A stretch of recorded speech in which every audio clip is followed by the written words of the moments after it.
Andrew McCART, IFL TV, proudly sponsored by Everlast. I'm here in Las Vegas, sunny Las Vegas. Delighted as always to be joined by Jamie Moore. Jamie, you've been here for a few days. Sorry, how are you enjoying it? Yeah, it's always good to be in Vegas. Obviously, it's nice to be somewhere where everything's sort of running normal. You know, everyday life seems to be virtually normal there. So yeah, it's good. It's a nice change, and fight week in Vegas is always a good thing. It's quite refreshing to see people with no masks on, restaurants open, everyone is standing next to each other having a good time, and obviously people playing blackjack. So I've got to thank you for making me lose $100 last night. That was a quick $100 of it. That was the quickest I've ever spent $100. Yeah, we was getting coached through it, weren't we, by some experienced blackjackers, and we still come up second best. Well, the reason why you're in Las Vegas is Chantelle Cameron's got a very, very tough test in Melissa Hernandez. And I interviewed Melissa yesterday, and she seems bang up for this fight. I think this fight's going to produce the goods on Saturday night. What do you know of Melissa, and what sort of difficulties, what dangers does she bring in this fight against Chantelle? Well, I think you're right. She seems confident, but she's been very confident in all the world title fights that she's had, and she's come up short in them ones as well. So I think she's one of those people who talks a very good fight, and she's a skilled operator. You know, let's not beat around the bush. She can fight. She's got a real good defence, but the way I see it is she's so much naturally out of a weight category. She's a career featherweight. She's 40 years old now as well. So I mean, and she's still in good form. She can still perform, but the sort of over sort of impression what I get is when I look at her, the size of Chantelle, the skill set of Chantelle, the pressure, the accuracy, everything for me is in our favour, and I'm sure she'll give a good fight, and I'm sure she'll begin there and be gritty. But Chantelle's bang up for this. You know, I think Melissa's said a few things in it, a few nerves. So you don't want to be doing that to Chantelle. Chantelle's not. She doesn't say a lot, but her actions speak, you know, volumes, and I think you're going to see a special performance. Well, I think that Melissa's going to bring that sort of that. I don't know if it'll be trash talk at this press conference later on today, but we've not seen. I think she will. Yeah, let's just say that. But something we might see a side of Chantelle that we've not seen before in terms of the way she gives it back at these press conferences. We know that it's been respect. Nearly every single opponent she's faced, it's been that respect, and I'm going to win, and all this sort of stuff. This sort of cliche type comments come from Chantelle because her opponent isn't giving anything back. But I think this time around we might see a little bit of Chantelle that might open up their eyes for a lot of fans back home and in the States. I think from the reaction what I've seen from Chantelle when she speaks about Melissa and the comments what she's made, you can sort of see, you know, there's no sort of trying to come across or act like she's upset. You'll see she's upset, but she has sort of a steely look on her face. I said this initially when she first came to the gym. She's such a nice, pleasant, relaxed, sort of chilled out character. And as soon as you put a set of gloves on her, it's like a switch flicks. And Hernandez has definitely tried to rile her, but it's going to have the opposite effect what she wants. I think she's going to be sorry that she's done it, because it's like, you know, waking up a sleeping bear or something. You know, she's really going to go to town, and she's in Vegas. It's her first world title defence. She doesn't need motivation, but if she did, she's giving it her. Yeah. So really, she's going to have shot herself in the foot. Do you think we'll see a spiteful side of Chantelle in this fight, because of the actions of Melissa? Definitely, without a doubt, and that's what I can see in her. So in the past, she just really wants to win and perform well, and sort of get the recognition what all fighters want. This time, she really wants to sort of do a number on Melissa and make a statement. So that's what I'm saying. That's what I mean about Melissa's gone about it the wrong way for me. If she knew Chantelle and her characteristics, she'd realise that she's gone about this the wrong way. She'd have been better off going under the radar and trying to get, you know, surprise her on the night, whereas there's no surprise element, and if anything, she's just sort of threw fuel on the fire. Well, I'm definitely looking forward to this fight. Now, Chantelle's said to me on numerous occasions when I've done Zoom interviews with her and when I've done the interview yesterday with her that she wants to become undisputed. I know Melissa's her mandate today. She does need to tick this box, get Melissa out of the way. But obviously, with you, her coach, and now you sit down with the management team, MTK, would you navigate a route for these world champions, Leonardo do, Mary McGee, and try and get her these unification fights next if when she wins on Saturday night? Definitely. I think Eddie wants that. I know before the mandatory situation came around, he was trying to push for a unification. And I think everyone agrees that the ultimate goal is the Katie Taylor fight. You know, Katie's a phenomenal athlete, and she's achieved so much. But if you're a female fighter in or around her weight division, that's the obvious goal, is to want to sort of get to that stage where you would compete with Katie and hopefully beat her. Chantelle is a natural lightweight, but because Katie has got the belts at in that weight division, and I understand this. At the time when Chantelle wanted the fight, it didn't make sense to Katie because Chantelle's a tough fight, but there was no reward for it. Whereas now, you know, so for Chantelle to put herself in a position to fight Katie, she had to go a different route. She had to move up a weight, which is not her natural weight division, even though she can compete at it very well. So, for argument's sake, if over the next 6 or 9 months, Eddie can make those unification fights for Chantelle, get her undisputed, it's a huge fight. You know, Chantelle versus Katie Taylor, undisputed super lightweight versus undisputed lightweight. Whether it's that super lightweight or lightweight doesn't matter because Chantelle can go back down. But that's an unbelievable fight, and it's sort of probably, to me, you know, when you look back historically at boxing, there's certain fights or eras where you go, well, that's where we've progressed and stepped on. Female boxing's going through such a transformational stage now.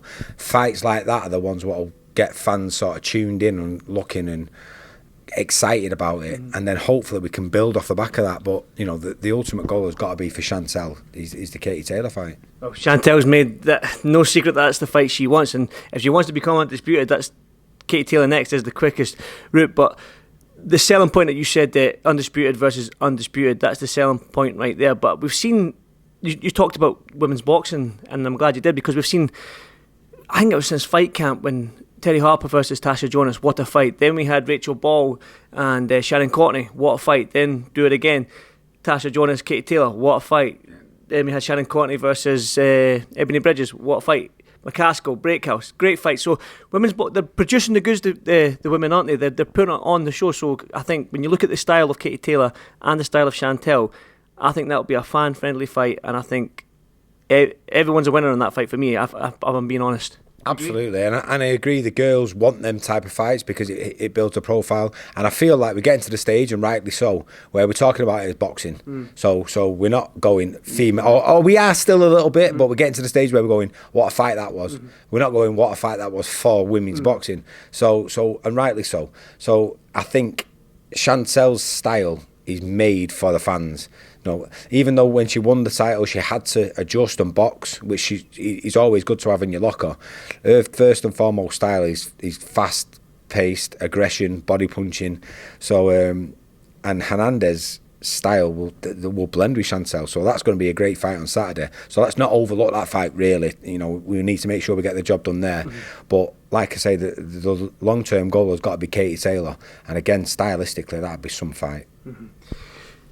Well, I'm glad you mentioned as well there's some fight, but the women's boxing, there's been talk about the 3-minute rounds because they only fight for 2 minutes round, and because they fight for them 2 minutes, it's action packed because you've got to fit in a lot of, you know what I mean, they've got to go for it. But do you want to see the women go for 3 minutes? I spoke to Melissa Hernandez and I've spoke to other women before, and they say pay us the money and then we'll fight for 3 minutes.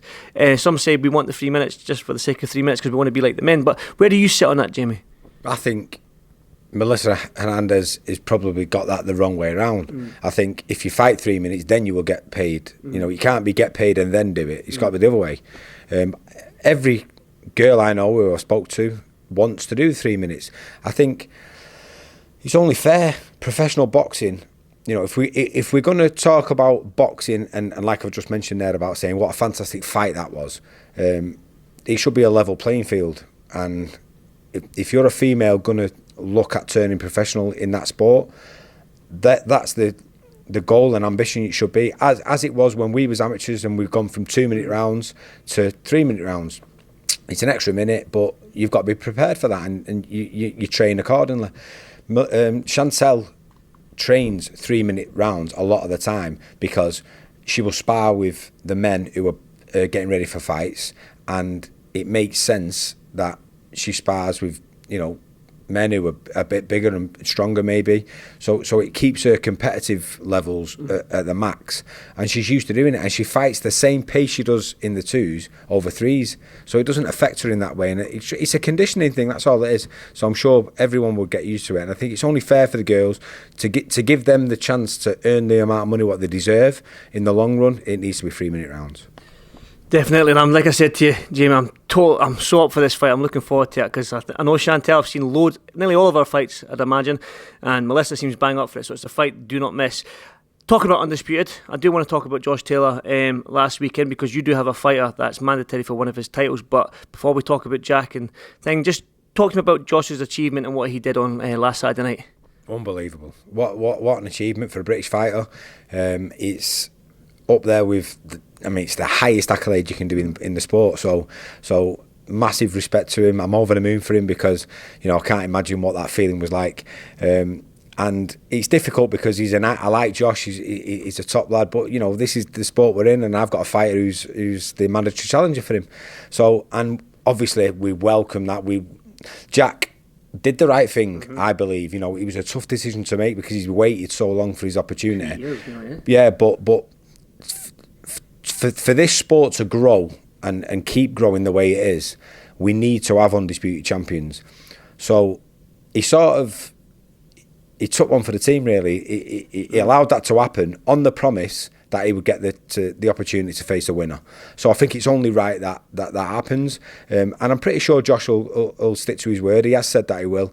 And he deserves a homecoming for a start. The Scottish fans deserve to show the respect to the champion, homecoming, big event, and Jack would love to be the other guy in the opposite corner. He should be. He's been the manager for a long time, and he did the right thing at a point in time where he could have caused problems, and as in Deontay Wilder has now, and digged his heels in and caused a problem. He didn't do that. He allowed the fight to go ahead. So I think it'll happen, and as good as Josh is, and the amount of respect we've got for him as a team, he's massive. I really fancy Jack's chances, I do.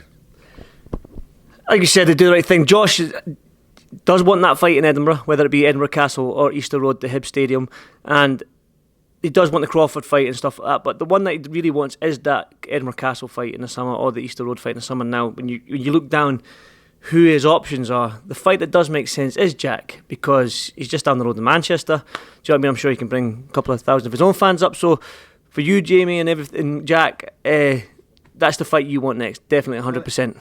100%, that's the fight we want. And obviously, stepping back and looking from the outside in and sort of taking me Jack Catterall a hat off, it's going to be so much more difficult to make a Crawford fight, because they're not going to want to come to Scotland. They're all going to be vying for, well, I'm the person in power. I've been here, I've been at this point at the top of the mountain longer than you have, so you'll answer to me, and there'll be all those political negotiations going on. That won't be the case with Jack. Jack's very much aware that he's the challenger, but he's in a strong position because he's been waiting for a long time, and the negotiation process, what happened beforehand, led him to this point. So the Jack Catterall fight is much easier to make, and if Josh wants a homecoming fight, then for me that's the one. The thing is as well, I was with Jack. He was at the Virgin Hotel with us. He put his stuff in my room and stuff like that, and we were joking and stuff, and I was telling him about Josh's split personality, why we call him Hank. You've seen that Me, Myself and Irene movie. He just goes from being your pal, and as soon as the head-to-head comes, just a switch happens and he turns into Hank. And I said to Jack, are you prepared for Hank? Because he's going to be your mate in that press conference, but as soon as that head-to-head comes, it's just going to be like that. Are you ready for that? Are you ready for that, Jamie? I don't have to be ready for that. Jack, I'm sure he will be. But similar to what I've just been saying about Chantelle, a lot of fighters have that switch, and that's what makes you a fighter by nature. You have to be able to separate real life from fighting, because otherwise we'd be walking around this hotel fighting with people. That's just not what happens.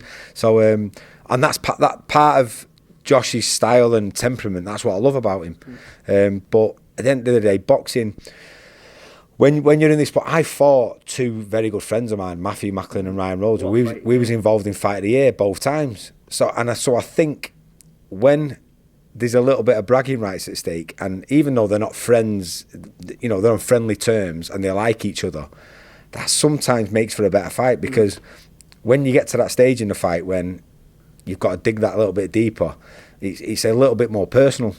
So and I've got to be honest, Jack has never had to push himself through that situation in a fight, because no one's been good enough to push him there. I've seen it happen a couple of times. He's sparring when he's been in there with bigger guys, and he's sort of come through it, and he's shown me what I thought he had, but we wasn't aware of it up until that point. So I know he's got in him the character and the mettle, what it'll take to be involved in a fight like that. It's going to take someone like Josh to bring the best out of him. It was like when Josh won his titles and that, we were going on the lift and Jack came up to him and wished him, congratulated him and stuff like that. But we were all getting ushered into the lift and Josh was like, Jack, come in. You can come up for a drink. And he's grabbed Jack and pulled him in the lift as well. So they are friends. They all got that mutual respect for each other, like you said. But talking about your two fights with Macklin and Ryan Rhodes and stuff like that, I mean, Jack is hungry for this. Josh is always hungry for a fight. I think it can be, especially in Edinburgh with the Scottish fans and a couple of English fans, that rivalry between Scotland and England as well, it's got every single ingredient that you need for a mega fight and a great fight in the summer, doesn't it? Of course it has, and I think, like I say, Josh deserves that homecoming. The Scottish fans, I know, I've been there. I went up there with Anthony Farnell when he fought Lawrence Murphy in Glasgow, and you know, the intensity, the pressure the Scottish fans put on you is immense. Creates a fantastic atmosphere. But we'd look forward to that, and I think they deserve a fight of that magnitude and something what will cause a bit of friction, and people or two fighters who are willing to put it all on the line for him. So and Jack's definitely that guy. So, you know, fingers crossed it can happen.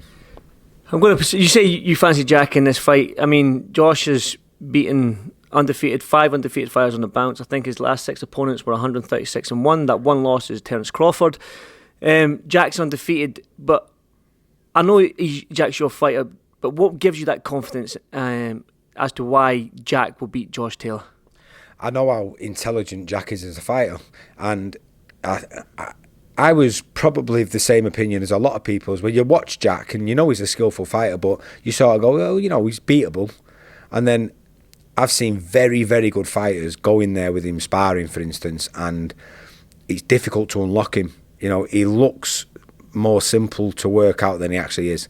So, and that's what I'm saying to you about, I feel like it's going to take a special fighter to bring the best out in him, and I think Josh is the guy to bring it out of him. So, and let's be brutally honest, Jack's going to be a big underdog, and rightly so. Josh's record over the last couple of years is phenomenal. I don't think I've ever seen a fighter with the amount of fights he's had, with the amount of wins and experience, and like you say, the record which is accumulated over the last few fights. It's just unbelievable. So there's nothing but respect there for him. I admire him as a fighter because I think that's what every fighter wants to do, but there's a very, very small percentage of fighters who can actually do it. So, and like I say, Jack's got all the respect in the world for him, but he's very, very confident he can beat him, and not by any stretch of the imagination do we think it would be easy, but I just feel like he's got the answers when he's going to be asked the questions, and he hasn't been asked the questions yet, and I think then he will have the answers. Again, another fight. I think Jack deserves it. He's been mandatory since Maurice Hooker had that belt. So if anyone deserves a crack and a big fight, it's definitely Jack for stepping aside and stuff like that. So, and I'm glad you mentioned the step aside stuff, because it's nice transition onto the Wilder Fury Joshua debacle. You're a boxing fan as well as a boxing coach and the next fighter, Jamie. So how disappointed were you that we're not going to get to see this summer? We might still get to see it, but who knows that we're not going to get to see Fury versus AJ in the summer. How disappointed are you with that? Yeah, I think like every boxing fan, I was gutted because we felt like we was literally on the verge of it being announced, and it was on the verge of it being announced. But you know, looking at it from Wilder's point of view, I sort of get it from a financial point of view, but from a career point of view, it just does not make sense to me. I think when you look at situations like this in the past, where fighters have been beaten and been beaten handily. They never come back and reverse that decision. They either come back and give a little bit of a better performance, or they give a worse performance than the first time, because psychologically they've not rebuilt what they had before. There's going to be a lot of psychological damage still from that second fight. I think he carried some aspects from the first fight into the second fight, because he realised that he couldn't beat Fury. He got gifted a draw. He basically knocked him out in the last round and still couldn't beat him. And then Fury switched on him and total sort of stylistically flipped it and drove him on the back foot and dominated him. So for me, when I spoke about this yesterday, when you break a fight down beforehand, especially when you're working on TV for Sky and stuff like that, you look at both guys' styles and you go, right, this is what they're good at, this is what they're good at, this is what I think will happen. And then somebody who you're working with might flip it and go, well, what about this? And then you sort of, oh, we'll go, yeah, okay, that's plausible. Both of those scenarios happened in them two fights. So what the majority of people thought would happen in Fury v Wilder happened in the first fight, where Fury outboxed him, Wilder was chasing him, tried to chin him, didn't quite happen. The second fight, the small percentage of people will go, I think Fury's going to switch it on him. Or when he was saying he was, people was going, he ain't going to do that. And he did. Knockout, didn't he? Exactly. And he went out there and he drove him on the back foot and he did what nobody expected him to do. So both ends of the spectrum have been covered now.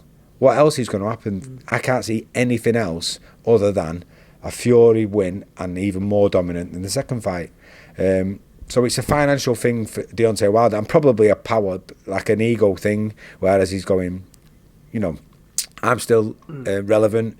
You ain't getting away with that. Legally, I'm entitled to it. He might have been expecting a massive pay step aside. Fury wasn't willing to do it, so he's going to go through with the fight again. But hopefully we'll see Joshua and Fury towards the end of the year. I just hope it's not missed the boat, because it'd be absolute criminal if we don't see that fight happen while they're around during their peak, because Mayweather-Pacquiao didn't happen when it should have. It was 5 years too late, and it was criminal that it didn't happen at the time it should.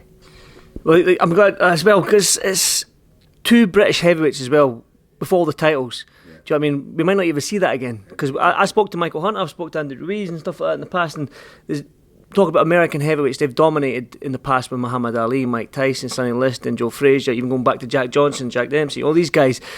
They dominated the heavyweight scene. We're dominating the heavyweight scene in the UK at this moment in time with, obviously, our two guys. We've got young fighters coming through, and Joe Joyce and Dubois and all these guys. Do you know what I mean? Dillian White as well, obviously.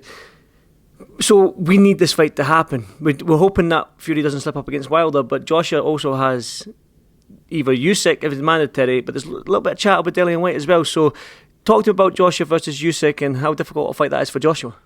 I don't think it's a difficult fight. I think Joshua's improving a hell of a lot, especially over his last two performances. I've been really impressed with the way he's adapted. He's not that fighter who goes in there and tries to, you know, he's robust and tries walking through everyone. I think he learnt his lesson from the Ruiz fight, and he's finessed his ring craft. So he's still improving, which is a scary thought when you think about it. You know, I think Fury's an unbelievable fighter, but I don't think he's going to get any better. Whereas Joshua's still improving. So do I think Fury will win? I do, but it's much closer than I thought it was 12, 18 months ago. And I think Usyk's a crafty operator, very, very clever, but I don't think he's got the size to trouble Joshua. I think I'd rather see a Dillian White rematch. I've got to be honest. I think Dillian deserves his opportunity. He's been very patient. He's hung around, and I think it'll be a bigger spectacle. If we can't get the Fury fight, then I'd rather see the Dillian White fight in the meantime. And that's not an easy fight for AJ. Mm-hmm. Well, if we get the Dillian White fight, then we might miss out on the dispute, because AJ will probably have to vacate that WBO title and give it to Joyce and Usyk to fight for. But generally, boxing fans know, and for me, the alphabet organisations, they play the part in a way, but if the Ring Magazine title is on the belt, you're talking a totally independent body who's looking at it for no financial gain whatsoever. They're just looking at the number 1 and number 2 guys in the division fighting. So if the Ring Magazine title is on the belt, is on the line for AJ v Fury, if and when it happens, then that'll do for me. Definitely. Well, I've nearly had you for half an hour, Jamie, but I do want to talk about the gym. Akab Fiaz is here. You've got Mark Leach back home and stuff like that, the rest of your fights. How's that stable looking, and when can we see the rest of your guys out? Yeah, good. It's going good. So Mark Leach is out the week after Chantelle. He's on a Dennis Hobson bill. Final eliminator against Asomba. I know. Yeah. Well, he's done a few eliminators. This is a final eliminator, so that's it now. Right. So he's in good form. And then Tursun Beykalatme, he's the next one now. I think it's the 3rd of July in Kazakhstan. Yeah. So he's a great kid. We've got him some English lessons now. So we're gonna get him Manc English lessons. Like he's got that Manc accent yet? We've already. Been teaching him. Nigel's been teaching him, so Nigel can't really speak English anyway. but Nigel's been teaching him little bits of English. I taught him how to say dickhead, which is like a real nice Manchester word I like. Yeah. It's an endearing term, dickhead, right? Yeah, of course dickhead. It is. Tursun calls Nigel crazy coach, which we can understand why. But he's such a nice kid. It's weird. It's hard to explain because he can't speak English, but he's got a real good sense of humour. So we're going to get him. We're getting him English lessons now because I think the public will really take to him. Honestly, I do, and he can fight. God, he's some fighter. So I've got high hopes for him. The gym's just buzzing at the minute. I think, obviously Carl's retired, Martin Money's recently retired. Rocky Fielding looks like he's making a comeback soon. He's Tommy Cole making a comeback? No, he's not. He keeps talking about it. He'll always talk about it. But if he ever sends me a serious text asking me I'm going to block him. Yeah. Big Stevie Ward? Big Steve, he's just waiting. As for frustrating for so many fighters at the moment because of the way the situation's been and the cards have had to be really small. No one's been able to get dates, so it has been tough for him. He had a fight which was a real tough fight over in Kazakhstan that fell through because he wasn't too good and he had some problems within the family. So we're hoping that something comes up for him because he's a great kid, Steve, and he deserves an opportunity. Well, Jimmy, like I said, I've had you for nearly half an hour. The press conference is probably nearly starting. But again, I do appreciate your time as always, and thank you so much for speaking to IFL TV. And obviously, catch you around the hotel and hopefully lose some money on that blackjack with you. Anytime, man, you know that. And someone's going to get debagged this week, definitely. But better not be me. You've not got me yet. I'm undefeated right now. So you're not getting me. You're always tired. You're always on guard. Especially when that camp. Especially when I know your camp's coming to the hotel. I'm tying up tight. Don't worry about that. We'll see. Someone's coming this week. I'm going to film it then. Jamie, as always, thank you so much, mate.